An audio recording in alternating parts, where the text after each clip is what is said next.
Danielle Carter's breath came in short, sharp bursts. The cabin of the plane had fallen into a stunned silence, the weight of what had just happened pressing down on every single person on board. Margaret Hayes sat still, her head turned slightly from the force of the slap, her expression unreadable. But the sound, the sharp, unmistakable crack of skin against skin, hung in the air like a bomb waiting to explode. Passengers stared, some too shocked to move, others already pulling out their phones, fingers trembling as they hit record. The businessman in 3C muttered a quiet, "Oh, she's done." Across the aisle, a young woman whispered, "This is going viral before we land." And then, just as Danielle thought she might be able to regain control, just as she opened her mouth to spit out some flimsy justification, Margaret Hayes, slowly, deliberately, reached into her purse. One text. That's all it took. A single message, sent. And the voice that crackled through the intercom moments later sent ice through Danielle's veins. "This is James Hayes," the calm, authoritative voice of the CEO, Margaret's husband, echoed through the cabin. "Would you like to repeat what you just said?" Danielle's stomach plummeted. She had just assaulted the wife of the man who owned the airline. And in that moment, she knew. Her career, her power, her entire world was over. But before we dive deeper into what happens next, tell me, where are you watching from? Drop your location in the comments below. And if you're enjoying this story, don't forget to hit that subscribe button and turn on notifications so you never miss an update. Now, let's get back to it. Danielle Carter strode through the bustling terminal of JFK International Airport with the confidence of a queen surveying her domain. Every step she took echoed a silent command, the rhythmic tap of her polished heels against the tile floor a reminder that she was in control. She had spent over a decade in the airline industry, working her way up from the grueling days of economy-class chaos to the pristine, polished elegance of first class. This was her territory, her world, where everything had to be perfect, where she dictated the rules, and where only the right kind of passengers were welcome. First class wasn't just about a bigger seat and a glass of champagne. It was an experience, an atmosphere, an unspoken exclusivity that she had the power to enforce, and she enjoyed enforcing it. She didn't care what people thought of her. Some of the junior flight attendants whispered about her behind her back, calling her cold, rigid, even ruthless. Let them talk. She hadn't climbed this high by playing nice.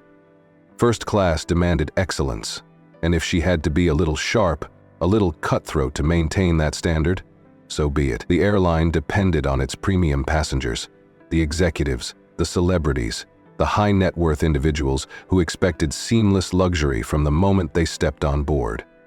They weren't here to deal with mistakes, incompetence, or, worst of all, people who didn't belong. Danielle had seen it all. The last-minute upgrades who didn't understand how things worked, the travelers who thought a first-class seat made them equals with the real elite, the ones who asked for things like extra pillows and free snacks as if they were still in economy. It was exhausting. Some people carried themselves like they belonged, like they had spent their lives in the world of tailored suits and private lounges. But others needed constant reminders that luxury wasn't just something you could buy with a lucky ticket.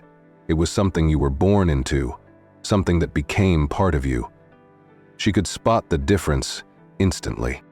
As she adjusted the crisp sleeve of her perfectly pressed uniform and made her way toward the gate, her eyes scanned the waiting area with practiced precision.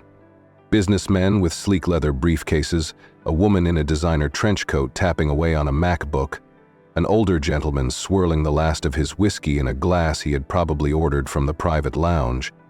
Yes, these were the right kind of passengers. They knew the etiquette, understood the silent code of first class. They would board smoothly, settle into their seats without unnecessary questions, and allow the flight to run as it should, effortlessly. And then there were the others, the ones who made her job harder than it needed to be. The tourists who stared at the first-class section like they had just entered another planet. The newlyweds who used their miles to upgrade and then acted as if they were at a 5-star resort. And the worst kind, the ones who looked out of place the moment they stepped through the jet bridge, who carried themselves with hesitation, uncertainty, or, worse, an unearned sense of belonging. Those were the ones Danielle noticed immediately, the ones who made her job not just about service, but about control. Control was everything. It was why first class ran smoothly, why passengers respected the space, why no one questioned her authority. She knew the moment she let that control slip, the moment she let one mistake go unchecked, it would all start to fall apart. A first-class cabin was like a delicate ecosystem, a balance she maintained with a careful eye and an iron will. And today would be no different. As the first-class boarding announcement crackled over the speakers, Danielle straightened her posture, smoothing the front of her uniform as she walked toward the jet bridge. The moment the passengers stepped onto the plane, they were under her jurisdiction, subject to her unspoken rules. She gave a sharp nod to the junior flight attendants, signaling them to be alert, to follow her lead. She glanced at the manifest, quickly reviewing the names, cross-checking them with their expected profiles. Everything had to be seamless. Then she saw her. A woman stood near the front of the priority boarding line, holding a simple leather handbag, her silver-streaked hair pinned neatly in an elegant updo. She wasn't dressed poorly, but something about her presence set off a quiet alarm in Danielle's mind. There was a poise to her, a stillness, but not the effortless, self-assured kind that came from a lifetime of luxury. It was the kind of composure people wore when they had learned how to command respect in a world that constantly tried to deny them. And Danielle had seen enough to know that meant trouble. She narrowed her eyes slightly, her grip tightening around the passenger manifest. Margaret Hayes, seat 2A, first class. Danielle's lips pressed into a thin line. This was going to be a problem. Margaret Hayes stepped forward with quiet elegance, her posture effortlessly straight, her movements unhurried. At 72, she carried herself with the kind of grace that came not from privilege, but from a lifetime of knowing exactly who she was. Her silver-streaked hair was pinned into a classic twist, and her deep brown skin bore the faintest traces of time, each line a testament to the experiences she had lived through. She wore a tailored navy mule blazer over a soft cream blouse, paired with slacks that fell just right over polished leather loafers. She did not need designer labels to make a statement. Her presence alone commanded attention in a way that felt natural, inevitable. Danielle watched her with thinly veiled skepticism as Margaret handed her boarding pass to the gate agent, who scanned it without hesitation and offered her a polite smile. "Welcome aboard, Mrs. Hayes. Enjoy your flight." Margaret nodded with an appreciative but reserved expression, taking the ticket back with the same measured grace as everything else she did. Then, without looking around, without the nervous hesitation of someone unsure of their surroundings, she stepped toward the jet bridge and onto the plane. Danielle felt something tighten in her chest. Something about the woman's confidence felt off. It wasn't the easy, entitled kind she expected from first-class passengers. It wasn't the air of someone accustomed to luxury as a birthright. No, this was different. It was the kind of confidence built over years of having to prove yourself in rooms where people like you weren't always welcome. It was the kind of quiet strength that came from enduring, from standing your ground, from knowing that respect wasn't something the world always handed out freely, but something you could demand without ever raising your voice. And Danielle didn't like it. As Margaret entered the first-class cabin, she moved with certainty, as if she had done this 1,000 times before, though Danielle refused to believe that could be the case. There was no wide-eyed wonder, no pausing to admire the plush leather seats or the generous legroom. She simply walked with the assured steps of someone who knew exactly where she was going. Danielle bristled. This woman wasn't hesitant or out of place. She was acting as if she belonged here, and that made Danielle's irritation flare even more. It was always worse when they thought they belonged, when they carried themselves like they deserved to sit among the top executives, the venture capitalists, the generational wealth that normally occupied these seats, because no matter how calm or refined Margaret seemed, Danielle was already certain of one thing: this woman wasn't part of their world. Margaret reached seat 2A and placed her handbag neatly by her feet before adjusting her blazer and settling in. She didn't fumble with the seat controls like so many people did. She didn't glance around in curiosity or excitement.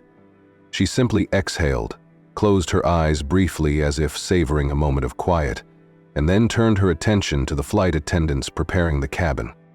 Lisa, the younger flight attendant, passed by and Margaret offered her a warm smile. "Good afternoon, dear," she said, her voice smooth, deliberate, carrying a warmth that wasn't forced. Lisa smiled back instinctively, but Danielle, standing a few feet away, found herself irritated by the simple exchange. There was no wariness, no sense of feeling out of place, no deference. Margaret wasn't behaving like someone grateful for an unexpected upgrade. She was behaving like she had booked this seat with full intention, like she had every right to be here. Danielle glanced down at her manifest, scanning it again as if expecting to find a mistake. Margaret Hayes, first class, seat 2A. It was there, clear as day, yet the fact that it was correct didn't sit right with her. Mistakes happened all the time, and Danielle had spent years correcting them before they disrupted the balance of her carefully maintained first-class cabin. Sometimes it was an error in ticketing, a misplaced upgrade, or even a passenger who had managed to slip into a seat that wasn't theirs, hoping no one would question them. It was her job to ensure that only the right kind of passengers stayed in these seats. She tightened her grip on the manifest, her jaw clenching slightly. If this was one of those mistakes, she would catch it soon enough. Because Margaret Hayes might have thought she belonged here, but Danielle wasn't convinced. Not yet. Danielle took a sharp breath, squared her shoulders, and strode down the aisle with the precision of someone who had done this 1,000 times before. As she approached Margaret's seat, the irritation bubbling beneath her carefully composed exterior hardened into something sharper, something she couldn't quite name, but had felt before. Without hesitation, she extended her hand and snapped her fingers twice, a clipped, impersonal gesture meant to get the older woman's attention without the courtesy of using words. "Ma'am, I need to see your ticket," she said, her voice smooth but edged with authority. Margaret barely moved. She didn't startle, didn't blink, didn't rush to comply the way most people would have when faced with Danielle's unwavering stare. Instead, she tilted her head slightly, as if considering the request, before reaching into her handbag with a deliberate slowness that made something twist inside Danielle's chest. The cabin, previously filled with the subtle hum of pre-fleet preparations, quieted just enough for the moment to feel stretched, elongated. A businessman 2 rows ahead lowered his newspaper slightly, his eyes flicking toward the interaction. Across the aisle, a young woman who had been scrolling through her phone suddenly stopped, fingers tightening around the edges of the device. Margaret retrieved the small slip of paper, folded with precise creases, and placed it gently in Danielle's waiting palm. Danielle snatched it with a little more force than necessary, her eyes immediately scanning the details. Seat 2A, first class. The confirmation should have settled something within her, should have been enough to let her walk away, but instead, it only deepened the irritation curling inside her chest. She hesitated for a fraction of a second, grip tightening around the paper, then lifted her eyes back to Margaret, who was watching her with quiet patience. Danielle forced a smile, a tight, controlled expression that barely touched her eyes. "Just a routine check, ma'am," she said, the words slipping off her tongue with the same practiced ease as every other condescending reassurance she had given over the years. Margaret held her gaze unblinking, unwavering. There was no anger, no offense taken, but there was something else. An understanding, a recognition of exactly what was happening, of what Danielle was really saying beneath the polished veneer of customer service. It was the kind of look that made Danielle's stomach twist uncomfortably, because it told her that Margaret had seen this before, had lived through it enough times to no longer be surprised by it. Margaret took her ticket back with the same measured grace she had displayed before, folding it neatly and placing it back into her bag without another word. She didn't challenge Danielle, didn't ask unnecessary questions, didn't make a scene. And somehow, that made it worse. Danielle hesitated a moment longer than she should have, then turned on her heel and strode back toward the galley, jaw tight, fingers curling into a fist at her side. The moment she passed Lisa, the younger flight attendant, she felt the weight of the woman's stare, the subtle tension in her posture. Lisa wasn't stupid. She had seen the whole thing. But she said nothing, just pressed her lips together and busied herself straightening an already perfectly aligned stack of napkins. Danielle exhaled sharply through her nose, forcing the irritation down, but it was still there, lingering like a bitter aftertaste. Margaret Hayes might have followed the rules, might have done everything right on paper, but something about her still felt wrong, and Danielle wasn't finished with her. Not yet. Danielle stood near the galley, her arms crossed tightly over her chest, eyes narrowing as she watched Margaret settle into her seat with an ease that felt almost intentional. Like she knew her presence was setting something off in Danielle and was deliberately taking her time. Margaret smoothed the crease in her blazer, adjusted the small pillow behind her back, and reached for the in-flight magazine as if she had done this 100 times before. There was no hesitation, no awkward fidgeting, no stolen glances at the other passengers to gauge whether she was standing out. It was infuriating. Danielle had seen it before. Passengers who didn't quite fit but carried themselves like they did, like they had earned their place in a space that was not meant for them. The ones who acted like a seat assignment alone was enough to grant them belonging, as if they could just buy their way into first class and suddenly be part of the world that lived there. But that wasn't how it worked. There was an unspoken order to this cabin, a rhythm, a structure that she had spent years perfecting. She had learned how to spot the ones who didn't belong, the ones who thought a first-class ticket was enough to make them equal to the executives, the investors, the people who had flown in this section so many times, they didn't need to be told where the service button was. She shifted her weight, barely noticing as Lisa moved beside her, stocking the beverage cart with quiet efficiency. Lisa was young, still idealistic, still thinking that good service meant treating everyone equally, no matter where they came from. Danielle had tried to explain it to her before, the reality of their job. The way first class wasn't just about comfort, but about maintaining a certain experience. But Lisa had that look about her now, that slight tension in her shoulders, the way her hands moved just a little too carefully, like she had already picked up on the shift in energy, but wasn't sure if she should say anything. Danielle ignored her.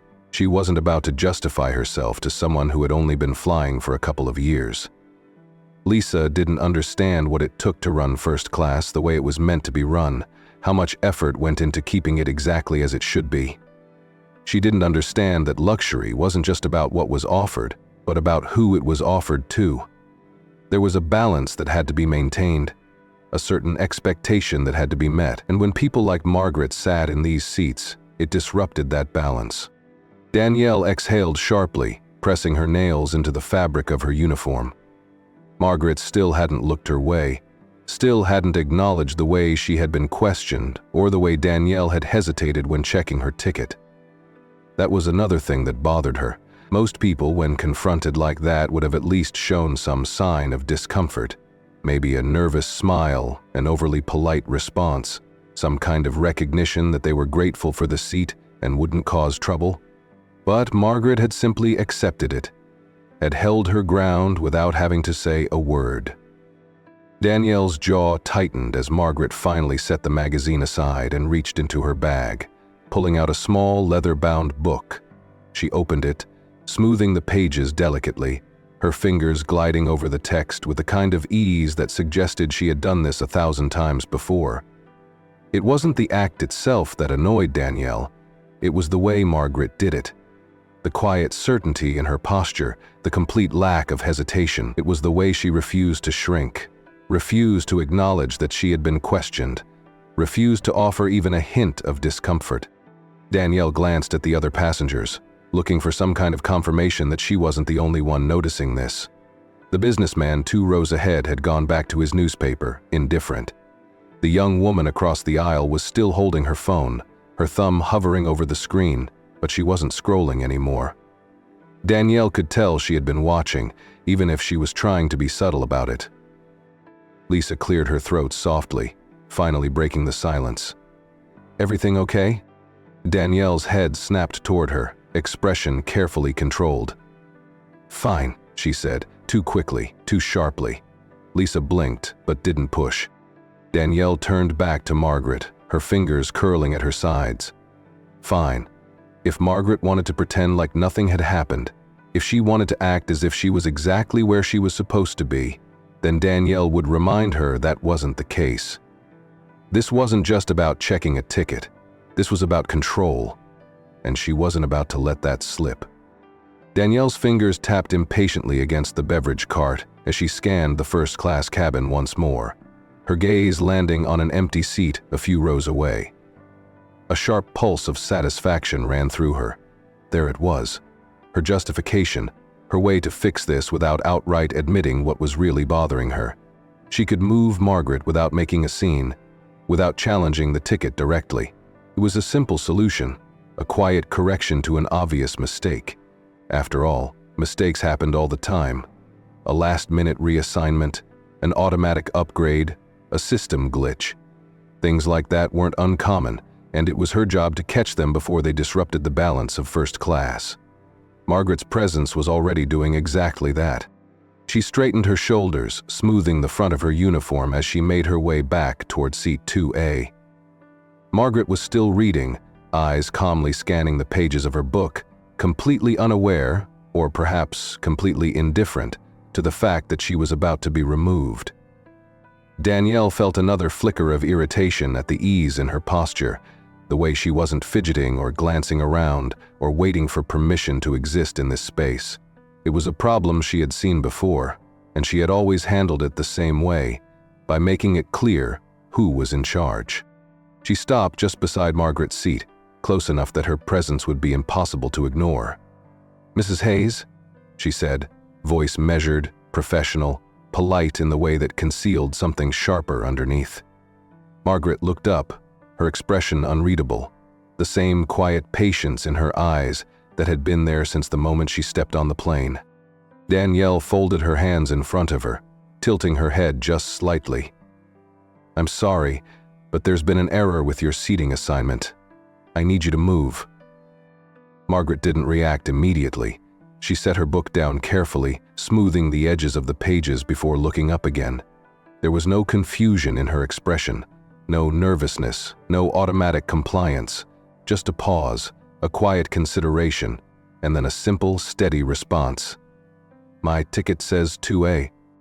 Danielle's lips pressed together. Of course she was going to make this difficult. "I understand," she said, carefully keeping her tone level, "but unfortunately, there's been a change. We have another seat for you." She gestured toward the empty seat across the cabin, a window seat near the bulkhead. It was still in first class, technically still the same level of service, but it was clear what was happening here, and Margaret knew it. The older woman turned her head slightly, glancing at the seat Danielle was pointing to, then looking back at her with the same infuriating patience. "I'll stay here," she said simply. Danielle inhaled sharply, straightening her back. "Mrs. Hayes, I don't think you understand." Margaret cut her off, not unkindly but firmly. "No, I do understand. My ticket says 2A, this is my seat." Danielle clenched her jaw, frustration tightening in her chest. This wasn't how this was supposed to go. Most passengers, when told to move, wouldn't argue. They might ask a question or hesitate, but ultimately they would comply, because that was how things worked.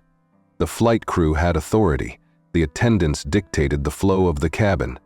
It wasn't a debate, and yet, here was Margaret Hayes, sitting in first class like she had every right to be there, because technically she did, and refusing to acknowledge the unspoken reality that Danielle was trying to enforce. Danielle lowered her voice, leaning in slightly, as if softening her tone might make Margaret more agreeable. "This section," she said carefully, deliberately, "is reserved for a different clientele." There it was, the slip, The moment where the unspoken turned into something real, something undeniable. The words hung in the air between them, not loud, not harsh, but heavy with implication. Danielle knew it the moment she said it, but she didn't back down. Margaret's expression didn't change immediately, but something flickered in her eyes. Something sharper than before. Something knowing. For a long moment she didn't say anything. Then, slowly, deliberately, she leaned back in her seat, folded her hands in her lap, and held Danielle's gaze with a quiet steadiness that sent a prickle of unease down the flight attendant's spine. "What kind of clientele would that be?" Margaret asked, her voice smooth, even. Danielle felt her pulse quicken. This was not the direction she wanted this conversation to take. She had expected resistance, but not like this. Not with such calm, such measured control. She could feel the weight of other passengers' eyes now. The businessman from earlier lowering his newspaper again. The young woman shifting in her seat, her phone still in her hand, her attention locked onto them. Danielle forced a tight smile, trying to regain her footing. "I only meant that we have a certain system in place for seating arrangements, and sometimes adjustments need to be made." Margaret tilted her head slightly. "Is that so?" Danielle exhaled, barely keeping her frustration in check. "Mrs. Hayes, I'm just trying to make sure everything runs smoothly." Margaret held her gaze for a second longer, then gave the smallest, almost imperceptible smile. "So am I." Danielle stiffened. The tension in the air was thick now, tangible. She knew she should walk away, let it go. But something about the way Margaret was looking at her, calm, certain, unshaken, made it impossible. She wasn't used to being challenged like this. She wasn't used to being questioned. And she sure as hell wasn't used to someone like Margaret Hayes sitting in first class and refusing to move.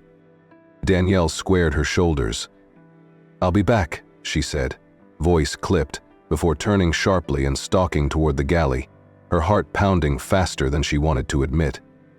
Margaret didn't call after her, didn't argue, didn't press the issue. She simply picked up her book again, calmly turning the page. Danielle barely noticed Lisa standing near the beverage cart, watching her with a tight expression, lips pressed together like she wanted to say something but knew better. Danielle's hands curled into fists at her sides. She wasn't done with Margaret Hayes. Not yet. The air in the first-class cabin had shifted. It wasn't loud or obvious, but it was there. A quiet, suffocating tension that made the space feel smaller, heavier.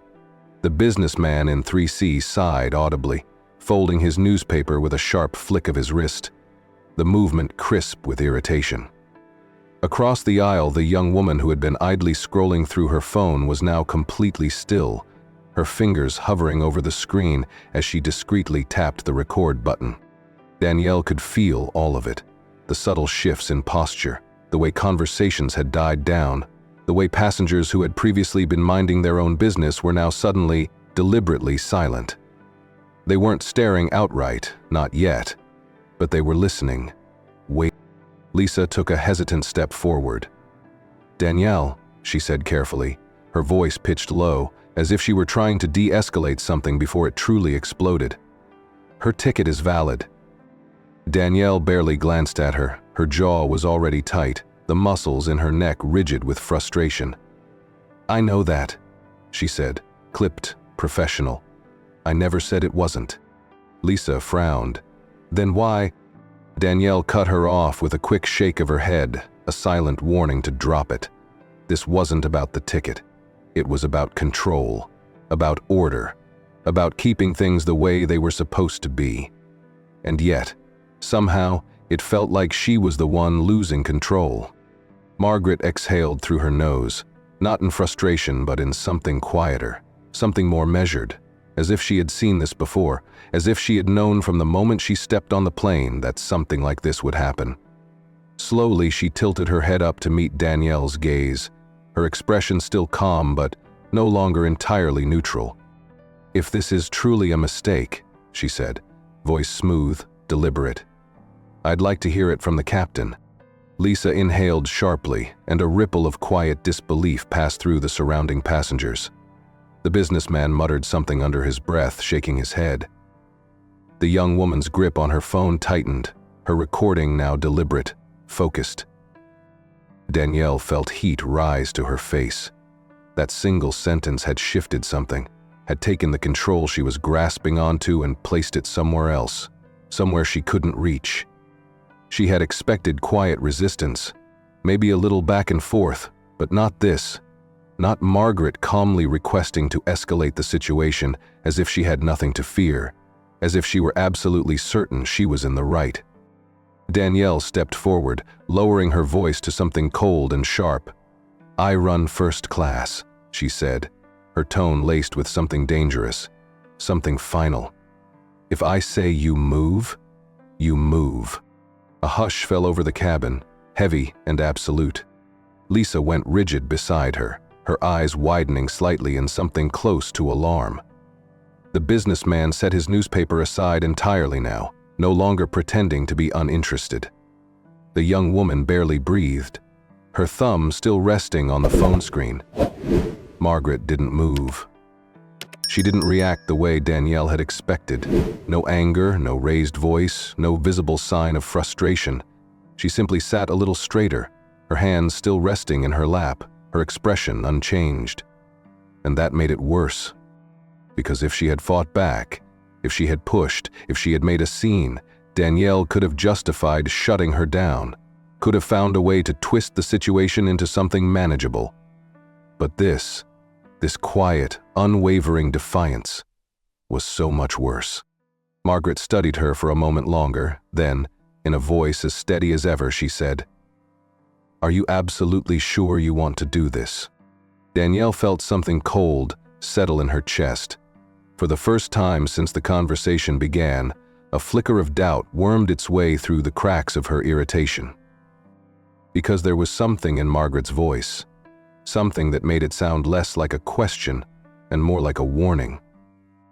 Danielle's pulse pounded in her ears, drowning out everything else, the hum of the plane, the murmured conversations, the barely concealed gasps of the surrounding passengers. Margaret's question still hung in the air, heavy and deliberate.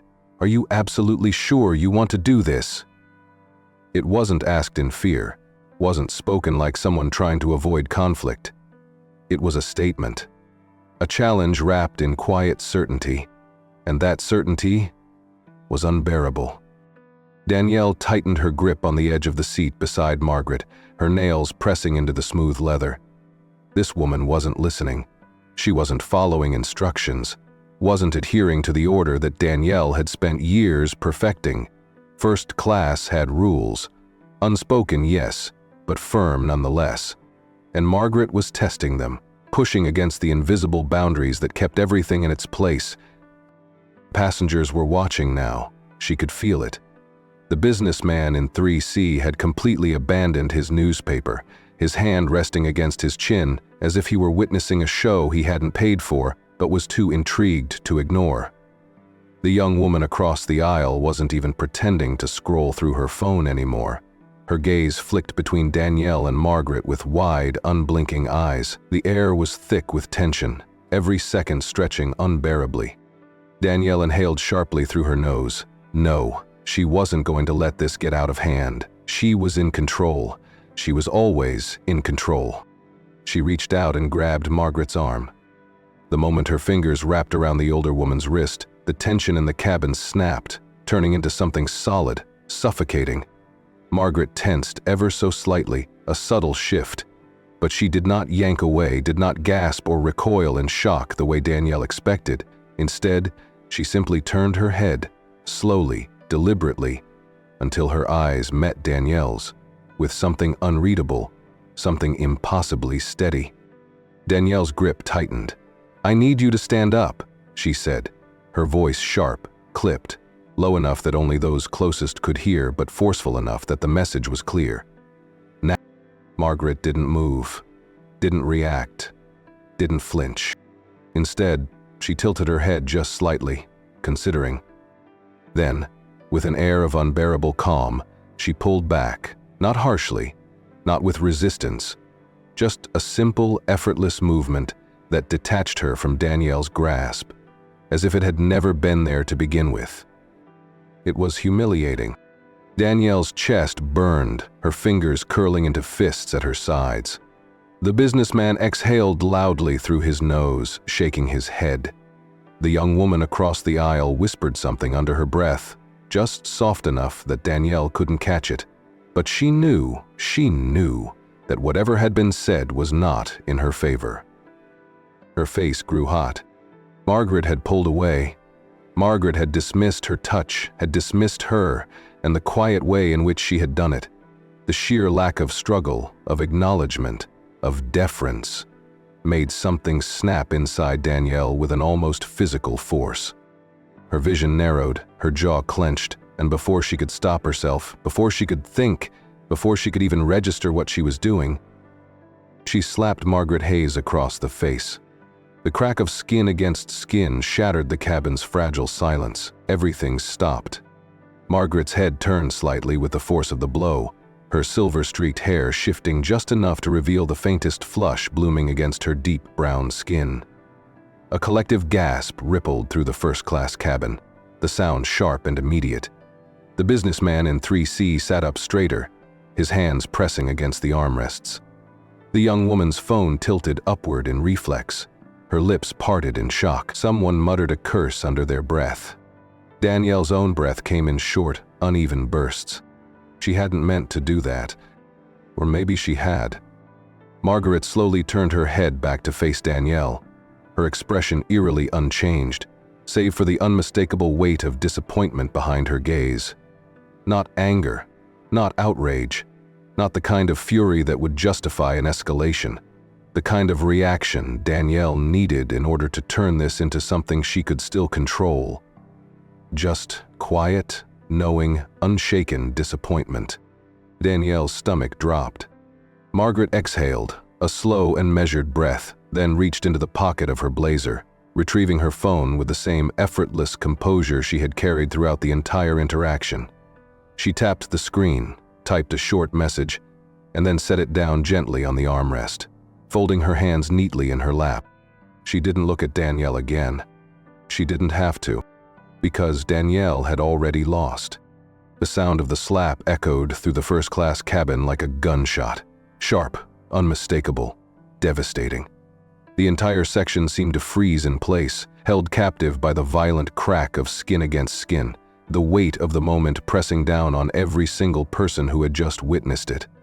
A collective gasp rippled through the air, a staggered, disbelieving reaction that spread like a shockwave. Someone in the back of the cabin whispered an expletive under their breath.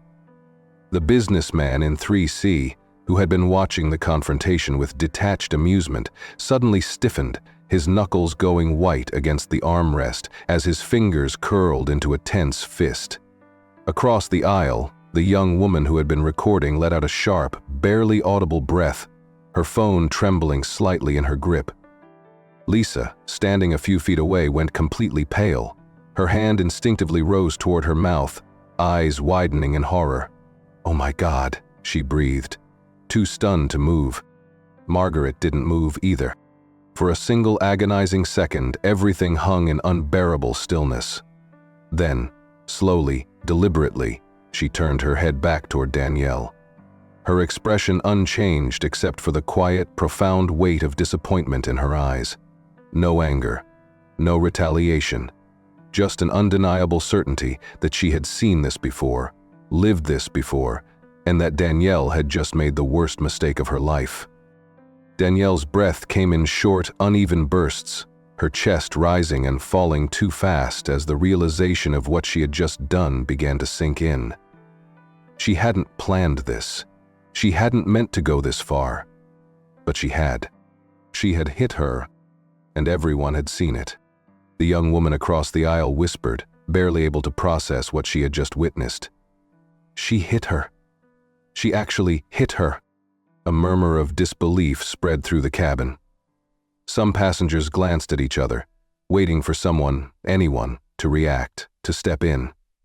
Others sat frozen, their expressions locked in a mixture of shock and discomfort. unsure whether to intervene or pretend they hadn't seen anything at all. Danielle swallowed hard, her throat suddenly dry, her pulse a frantic drumbeat against her ribs. She needed to regain control. She needed to say something, do something, fix this, before it spiraled completely beyond her grasp. But before she could even open her mouth, Margaret exhaled softly, reached into the pocket of her blazer, and pulled out her phone. She didn't fumble. She didn't hesitate. She didn't even look rattled. Her fingers moved over the screen with quiet certainty as she typed a short, efficient message. Then, with the same calm precision that had defined her every move since stepping on the plane, she set the phone down gently on the armrest, folded her hands neatly in her lap, and said, "Absolutely nothing." Danielle felt her stomach drop, because something about the way Margaret moved, about the unshaken poise in her every action, told her that whatever message she had just sent, it was already too late. Danielle's breath came in short, uneven bursts, her mind racing to catch up with what had just happened. She could still feel the phantom sting of the slap on her palm, the residual heat of her own impulsiveness. She hadn't meant to go that far. She had only wanted control, had only wanted to remind Margaret who was in charge. But now, the hush in the first-class cabin was suffocating. Every pair of eyes locked onto her with something between shock and disgust. She could feel the weight of their judgment pressing down on her chest, squeezing the air from her lungs. No. No! This wasn't how this was supposed to go. She needed to fix this. She needed to reassert her authority before things spiraled further out of control. Squaring her shoulders, Danielle forced herself to straighten up, smoothing down the front of her uniform with trembling fingers before stepping back, putting space between herself and Margaret. "This behavior is unacceptable," she said, her voice sharp, trying to inject it with the same unwavering authority she had used for years. "I gave you a direct instruction and you refused to comply. We have rules on this flight for a reason." Margaret didn't respond. She just sat there, perfectly composed, her hands folded in her lap, as if nothing had happened at all. Lisa let out a breath beside her, barely more than a whisper. "Danielle?" Danielle didn't let her finish. She couldn't afford to. She could feel the moment slipping away from her, feel the passengers growing bolder in their silent judgment. She had to act now, before it was too late.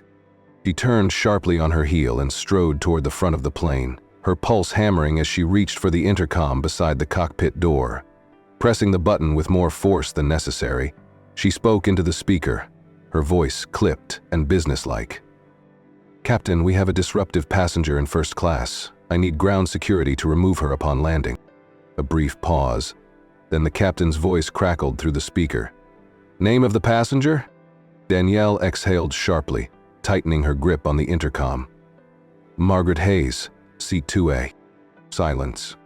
The pause was too long, too deliberate. Danielle's fingers twitched, hovering over the button, her stomach twisting with something she couldn't quite name yet. Then the intercom crackled again. But the voice that came through wasn't the captain's.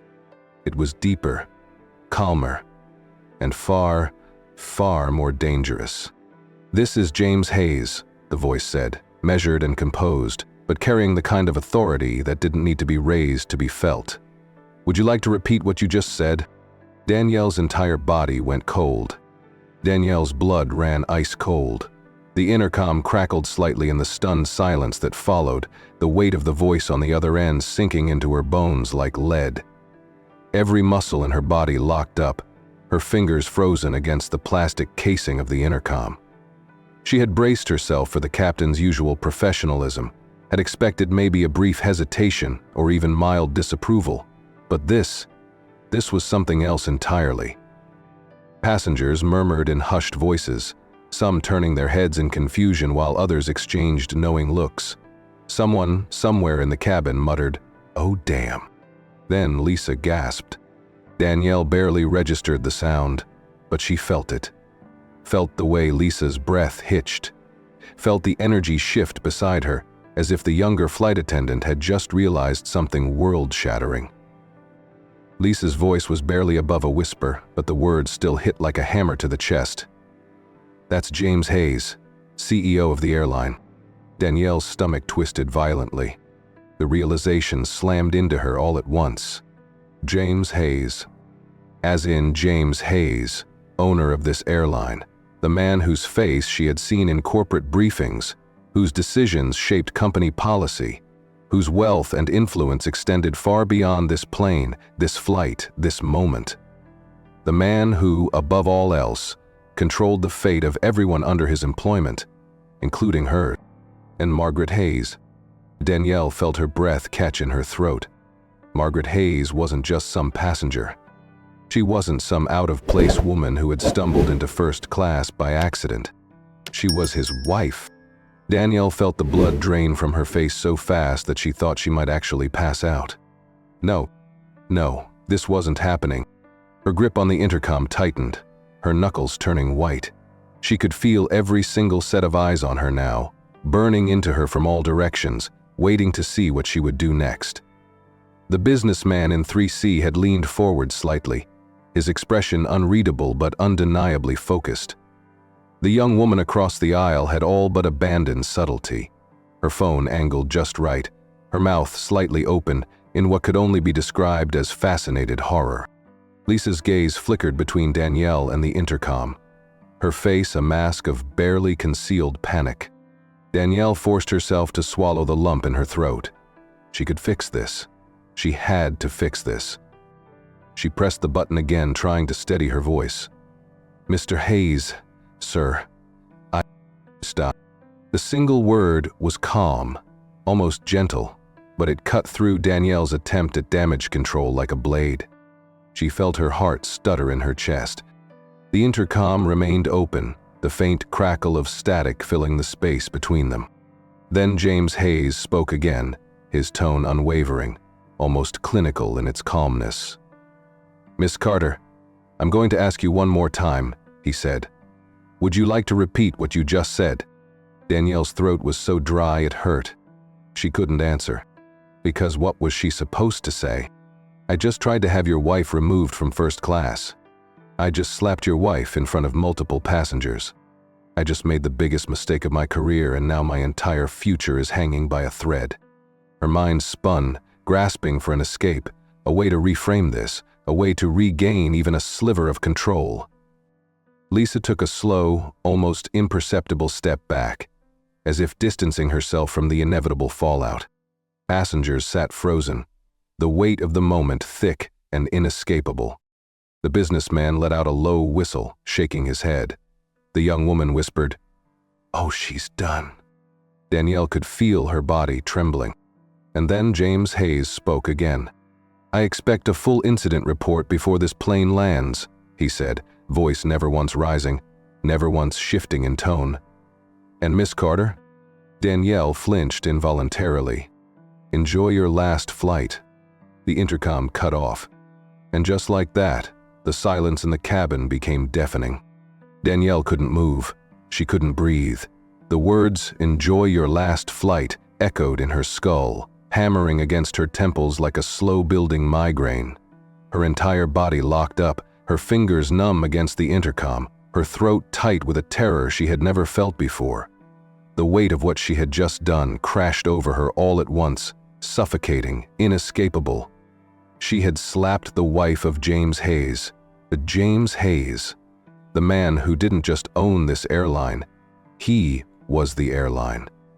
The man whose influence stretched across the entire aviation industry, whose decisions shaped careers, whose name alone carried more weight than any policy, any regulation. The man who had just told her she was finished. Lisa had gone completely still beside her, her face pale, her hands clenched at her sides like she was physically restraining herself from speaking. Passengers weren't even pretending to ignore the situation anymore. Some stared outright. Others whispered in hushed, disbelieving voices. The businessman in 3C let out a slow, deliberate exhale and muttered, "Damn." The young woman with the phone shifted slightly, angling her device with quiet precision, capturing every second of Danielle's downfall. Danielle's breathing hitched, her pulse erratic, her stomach twisting violently. This couldn't be happening. This couldn't be happening. She had spent years building her reputation, climbing the ranks, perfecting the art of control. She had made a career out of maintaining order, making sure first class was exactly what it was meant to be, a place of exclusivity, of refinement, of belonging for the right people. And now, in less than 10 minutes, she had undone all of it. Her mind scrambled for solutions, for excuses, for any possible way to spin this before it was too late. Maybe she could claim it was a misunderstanding. Maybe she could argue that Margaret had been aggressive, that she had been acting disruptive. But even as the thoughts formed, she knew they were useless. Too many witnesses, too many eyes, too many phones. And worst of all, Margaret Hayes hadn't needed to do anything. She hadn't yelled, hadn't fought, hadn't raised her voice. She had waited, and with one text, she had ended Danielle's entire career. Danielle's fingers curled into fists, her breath coming in sharp, panicked bursts. The walls of the cabin felt like they were closing in. The perfectly curated world she had controlled for so long was slipping out of her grasp, and no matter how desperately she tried to hold on to it, it was already gone. The air in the first-class cabin had shifted from stunned silence to an eerie, hushed excitement, the kind that comes before something irreversible happens. A murmur spread among the passengers, a ripple of disbelief and barely restrained anticipation. They weren't just watching now, they were witnessing. Danielle felt it all pressing in on her, the weight of their gazes, the barely concealed judgment in their eyes. The businessman in 3C let out another low whistle, shaking his head. Across the aisle, the young woman with the phone whispered something to herself, her thumb hovering over the screen as if deciding whether to stop recording or let it keep rolling. Danielle's hands trembled at her sides, her breath coming fast and shallow. This wasn't how things were supposed to go. She was the one who controlled this cabin. She was the one who made the rules, enforced the order, dictated who belonged and who didn't. And now, in a single, quiet moment, all of it had been ripped away from her. Behind her, Lisa exhaled shakily, barely above a whisper. "She's finished." Danielle's head snapped toward her, but Lisa didn't even flinch. She was staring straight ahead, her face pale, her lips pressed into a thin line. And she was right. Danielle was finished. The intercom had gone silent now, but it didn't need to say anything more. The damage was done. James Hayes had spoken, and there was no undoing what had just happened. The whispers among the passengers grew louder, some openly turning to each other, shaking their heads in muted astonishment. She hit her. What the hell was she thinking? Did you hear him? That was James Hayes. She's done. Over. Danielle forced herself to swallow the panic rising in her throat, trying desperately to cling to whatever shred of authority she had left. She wasn't out yet. She could still fix this. She had to. Turning sharply on her heel, she squared her shoulders and strode toward the galley, barely aware of the movement around her. She needed time to think. She needed a plan. But before she could even take 2 steps, Lisa's voice, softer this time, but somehow even more devastating, cut through the air like a final nail in the coffin. "They're going to escort you off the plane." Danielle's entire body locked up. Lisa wasn't saying it to be cruel. She wasn't gloating. If anything, there was something close to pity in her voice. But that didn't make it any less damning. Because Lisa was right. Security would be waiting at the gate. James Hayes had made that clear. And once this plane landed, Danielle wouldn't just be removed. She would be erased. Danielle's feet felt like lead as she stood frozen in the aisle, her mind scrambling for a way out, a way to undo the damage. But there was no way out. The whispers among the passengers were no longer whispers. They were bold, open discussions, spoken just loud enough for her to hear. "She's done. Security will drag her off as soon as we land." She really thought she could get away with that? Danielle's throat tightened. This wasn't just humiliation. It was annihilation. The carefully curated power she had spent years building was crumbling before her eyes, and there was nothing she could do to stop it. A voice crackled through the intercom again, this time Captain Reynolds's voice, sharp and unyielding. "Miss Carter, return to the crew area immediately." A fresh wave of shame burned through her. Return to the crew area. She had never been ordered to sit in the back before, not in all her years of flying. The crew area wasn't for flight attendants like her. It was for trainees, for those still proving themselves. It was for failures. Her legs felt stiff as she forced herself to move. The walk toward the back of the plane was excruciating. Each step felt like it stretched on forever, the weight of every passenger's eyes pressing down on her like an unbearable force. Some pretended to look away, but their expressions were tight with secondhand embarrassment, or worse, satisfaction. Others didn't bother hiding their amusement. Lisa didn't say anything as Danielle passed, but the way she looked at her, the way her lips pressed into a thin line, said everything. Danielle finally reached the crew jump seat, the small, uncomfortable fold-down seat near the galley that was usually reserved for off-duty attendants hitching a ride. Now it was her seat. She swallowed back the nausea rising in her throat and sank down stiffly, her back straight, her hands gripping her knees to keep them from shaking. She barely heard the muffled announcements, barely registered the flight attendants continuing their duties around her. It was like she was floating outside of her own body, watching herself unravel from a distance. Then a voice. Calm, measured, unshaken. "Margaret, do you still believe I don't belong here?" Danielle's entire body went rigid. Slowly, painfully, she turned her head toward Margaret's seat. The older woman wasn't looking at her, not directly.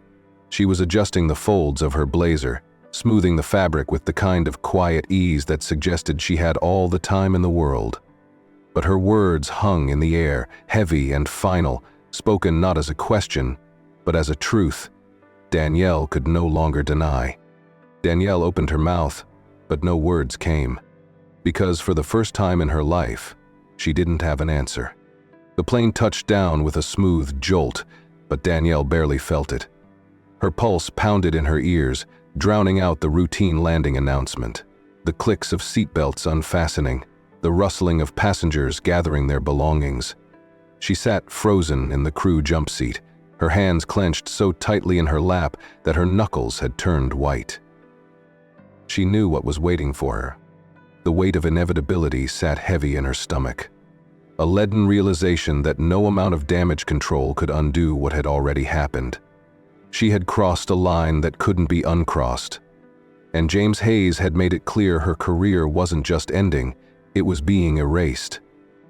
A flight attendant's voice crackled through the intercom, the usual post-landing instructions playing out as if everything were normal, as if nothing catastrophic had just occurred at 300 feet.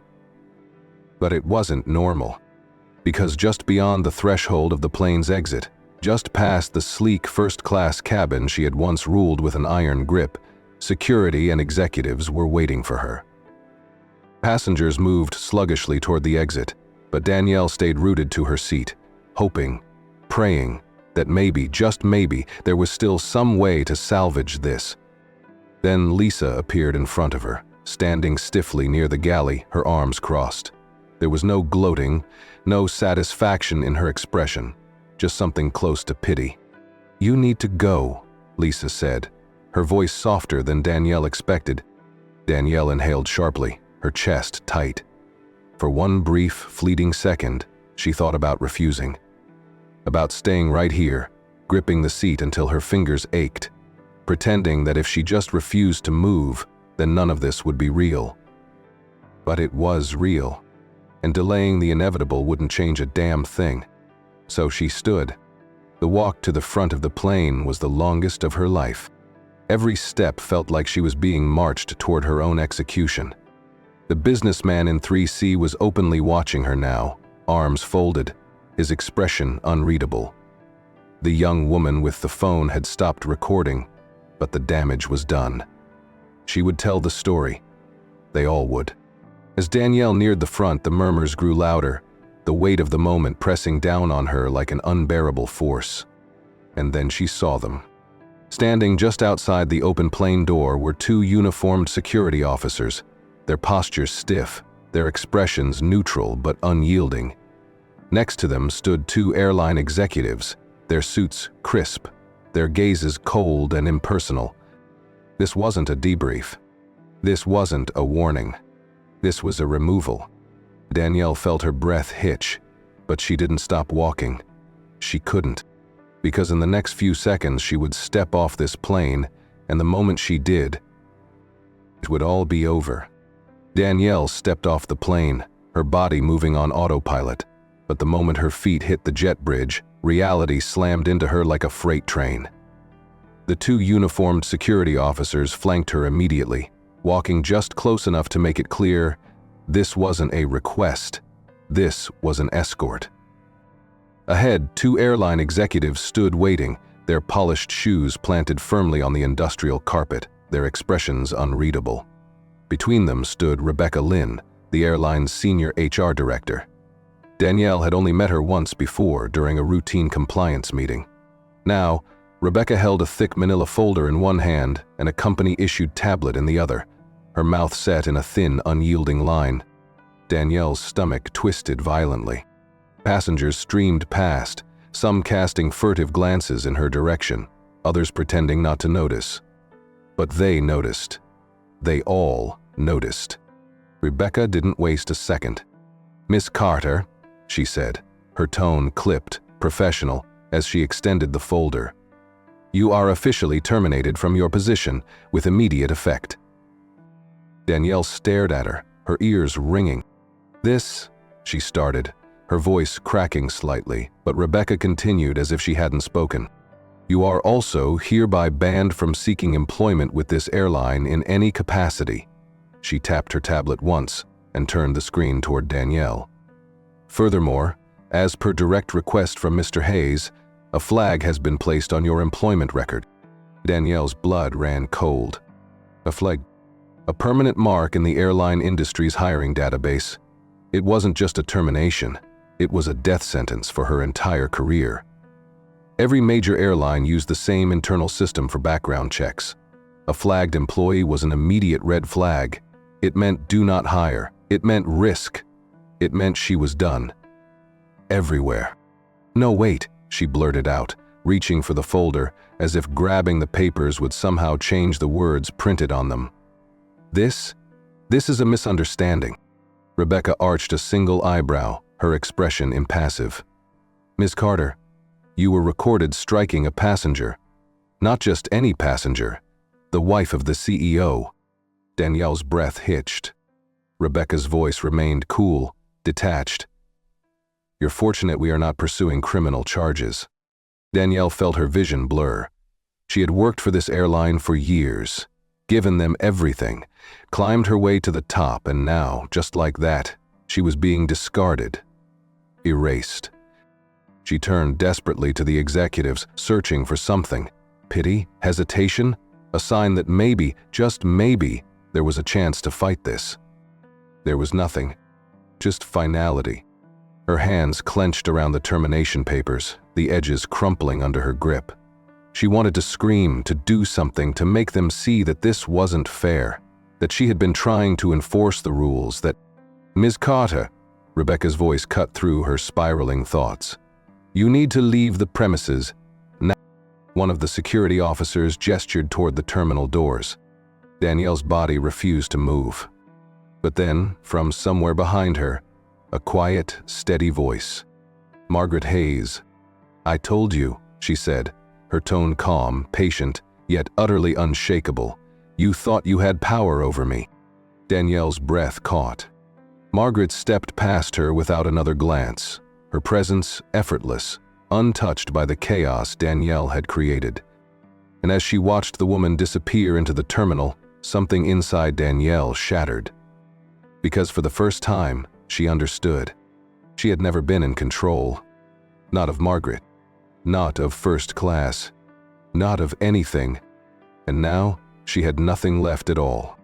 Danielle stood outside the airport, gripping the strap of her purse so tightly her fingers ached. The doors behind her slid shut with a soft mechanical hiss, sealing her off from the world she had once ruled.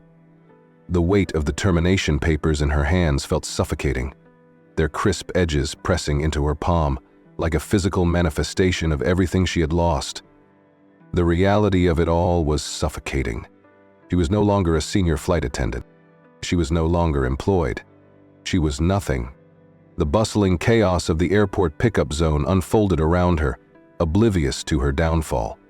Travelers rushed past, dragging suitcases behind them, eager to get to their destinations. Taxi drivers leaned against their vehicles, shouting for fares. Families embraced, lovers reunited, business people checked their watches impatiently. Life moved on. But for Danielle, everything had stopped. Her breath came fast and uneven as she fumbled for her phone. She had contacts, connections, people who owed her favors, people who respected her work, her authority. This wasn't the end. It couldn't be. If she just got ahead of the story, if she just explained her side, she could salvage this. She scrolled through her contacts, her thumb hovering over a familiar name. Mark Evans, a senior supervisor at a competing airline. He had always respected her. She had even trained under him years ago. If anyone could help her, it was him. She hit call. The phone rang once, twice, 3 times. Then voicemail. Danielle swallowed hard and tried another contact. Jenna Collins, operations manager, someone she had shared countless layovers with, someone who had once called her the most efficient flight lead she'd ever worked with. Straight to voicemail. Her heart pounded faster. She called another name, then another, and another. Each one went unanswered. Her hands started to shake as she redialed the last number, desperation creeping into her veins like ice. When it rang this time, she held her breath, silently pleading. Then, someone picked up. A pause, a sigh, then a hesitant voice. Danielle. Her stomach twisted. She forced a strained chuckle, trying to sound casual, like everything wasn't falling apart around her. Hey, I'm glad you picked up. Look, something happened, and I need... The voice on the other end cut her off, soft but firm. I can't be involved in this. Danielle's breath caught. Wait, what? Another sigh. I heard what happened, Danielle. Everyone has. It's everywhere. Panic clawed at her throat. But you know me. You know I didn't... I knew you, the voice corrected gently. I'm sorry. Click. The line went dead. Danielle stared at her phone, her chest rising and falling in sharp, uneven breaths. One by one, the names in her contact list blurred. They were all gone. No one was coming to save her. Danielle slowly lowered her phone, her fingers trembling as the screen dimmed. The words still echoed in her ears, hollow and final. I can't be involved in this. Everyone has heard. I'm sorry. The weight of it pressed down on her, suffocating, relentless. She had spent her entire career deciding who belonged where. She had built her identity around it. She was the one who enforced the unspoken rules of first class, the one who ensured that everything remained exactly as it should be. She had prided herself on her ability to spot those who didn't fit, those who had somehow slipped through the cracks, and she had corrected it. And now she was the one who didn't belong. The realization hit her with full force, knocking the breath from her lungs. She wasn't just fired. She wasn't just blacklisted. She had been erased. A cold wind cut through the airport pickup zone, biting at her skin, but she barely registered it. Her eyes darted around, searching, as if the answer to her future might be hidden somewhere in the chaotic movement of travelers. But she wasn't one of them. She wasn't arriving. She wasn't departing. She had nowhere to go. Her career, the thing she had built her life around, was gone. Every contact, every connection, every bit of power she once held, it had all vanished in the span of a single flight. Her hands clenched at her sides, the termination papers crumpling beneath her grip. This wasn't supposed to happen. She had spent years believing she was untouchable, that her authority was permanent, that she decided the rules. And yet, Margaret Hayes had barely lifted a finger. She hadn't yelled, she hadn't argued, she had simply existed in a space Danielle didn't want her in. And now, in the cruelest twist of fate, Danielle was the one being cast out. She sucked in a shaky breath, but it did nothing to steady her, because the truth was suffocating. She had spent years deciding who belonged where, and now she didn't belong anywhere.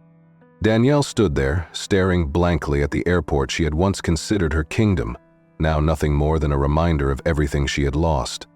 The noise of the busy terminal faded into a dull hum, distant and unimportant. She had spent her entire career controlling people, enforcing rules, ensuring that only the right kind of passengers sat in first class. She had convinced herself that she was protecting order, maintaining a standard. But had she ever really been in control? Margaret Hayes had never raised her voice. She had never demanded anything. She had simply waited.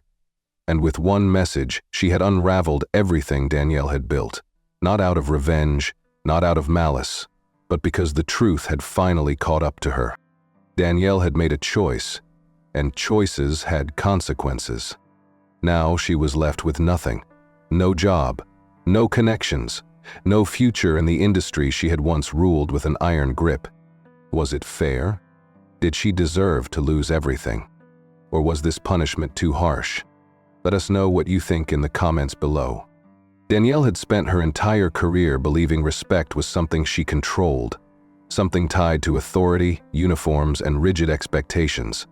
She had thought power dictated who deserved courtesy, who earned a place in first class, who belonged. She had built her identity around that belief, convinced that she was maintaining order, enforcing the unspoken rules that separated them from us. But respect had never been about power. It had never been about seating assignments, polished shoes, or the crispness of a uniform. It had never been about wealth, status, or knowing the right people. Respect was about decency, about recognizing someone's worth, not because of where they sat on a plane, but because of who they were as a person. And that was the one thing Danielle had never understood until it was too late. Margaret Hayes had never needed to fight for her place. She hadn't yelled, hadn't argued, hadn't demanded respect. She had expected it, not because of her husband's power, but because she belonged the same way everyone did. Danielle had made a mistake, one that couldn't be undone. Because the moment you believe someone doesn't belong, you might be the one who's out of place.